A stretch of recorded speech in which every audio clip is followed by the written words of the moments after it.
Deborah Enench was disgraced in the mall by a church member. This is her story. Please share this video and welcome to CHRISTIANA Flourishing, where we motivate you with God's word. So something happened to me yesterday which I thought was worth sharing because it's crazy. So I'm walking in the mall, went to get something with my sister. I'm walking about and I'm in ShopRite and this lady runs up to me really excited, in fact it was shock, it wasn't excitement, it was like, oh. She ran up and she was like, oh my god, I can't believe I'd ever meet you, can't believe this is you in the flesh.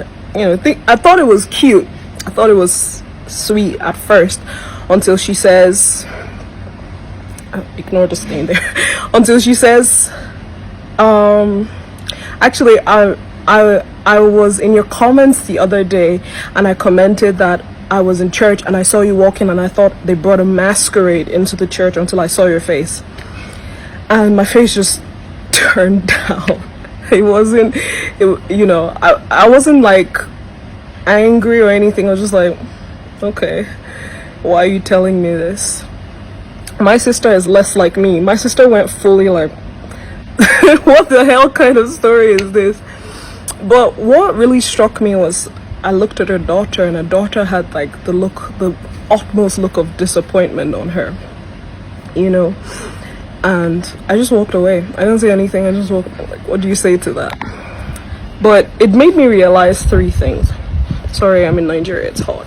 Anyway, it made me realize three things. One, those who talk about you behind your back are always there behind your back. If they were on your level, if they were ahead of you, most likely wouldn't speak that way about you. Anyone who loves you doesn't speak poorly about you. Secondly,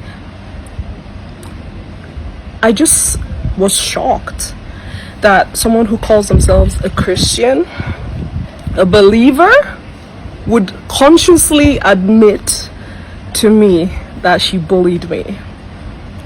It just made me realize the culture we have as Christians, especially in Africa and in Nigeria specifically.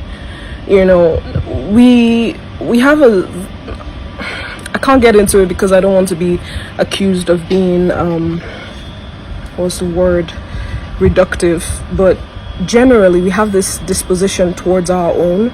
We are the first to bully Christians. Christians are the first to bully Christians.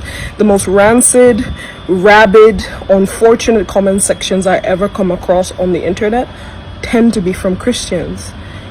And we claim to serve a God of love. God is love, 1 John 4:4. We are supposed to be embodiments of his love. How can others know about Jesus if we don't portray the same love that brought him to the earth?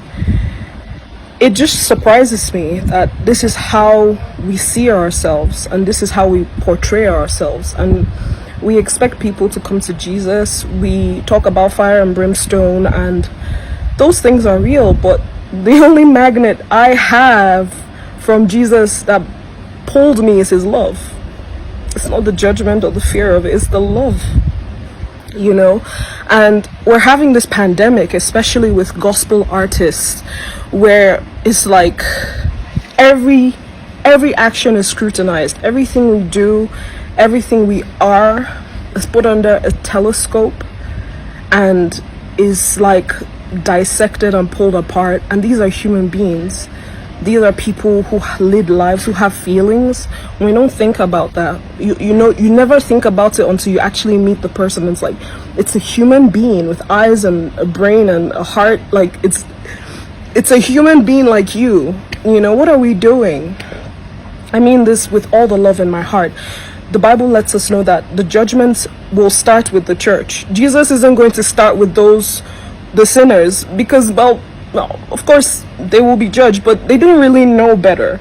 We know better, and Peter says it is a fearful thing to fall into the hands of a living God. Just imagine at the end of life, at the end of all we've done here, when we thought it's all said and done and we have the curtains fall, what will we be remembered by? What will people say about us? Oh, she was so mean. Every time I sat with her, she gossiped.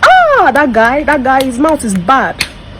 Can you imagine? Like, that's a horrible legacy to leave behind. I just wanted to put this out there, bullying someone about what their child looks like, bullying people about how they, appear, which is hypocritical considering most of the people that come at me about that don't have a style. But that's beside the point. Like, we owe it to each other. We owe it to Jesus, who first loved us when we were yet sinners, when we had nothing to portray. We don't have any reason to be this judgmental. What do you have that God hasn't given you? This is in the Bible. What do you have that God hasn't given you? If you think you're a better stylist than me, fair enough. But you don't have to say it. If you think that, someone has done something shady behind closed doors, it's not, it breaks my heart when I see that the Christian blogs are the ones that start the worst rumors and they spread it about. We are the ones who come at ourselves. Like, it's crazy.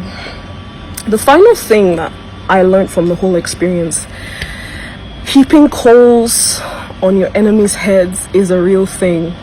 And that's what I want to wrap this up with. I just think we should move with the love that Jesus said we should have. He said, if your enemies slap you, turn the other cheek. Turn the other cheek. That's what we call real discipleship. We are so quick to lie. So you talked about me,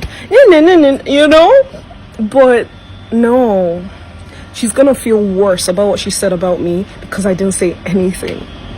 I didn't say a thing. I just looked at her like, oh, and walked away. Heap coals on your enemies' heads. The people that think that they can get to you, the people that think, oh, I've said this about her, this is going to make her so sad. Let them see that it doesn't matter. You are hid in Christ and Christ in God.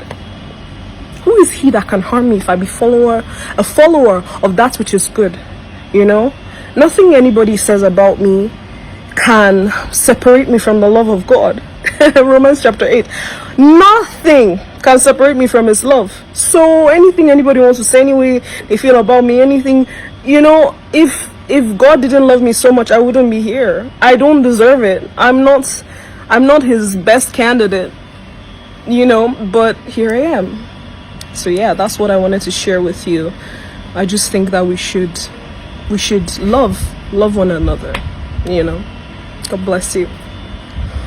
Thank you all for watching. I hope you learned one or two from this beautiful woman. It is our style. Please let's stop criticizing and make everyone happy. Please remember you are choosing generation, royal priesthood, and you should show forth the praise of the who has called you into his marvelous light. Thank you for watching. God bless you.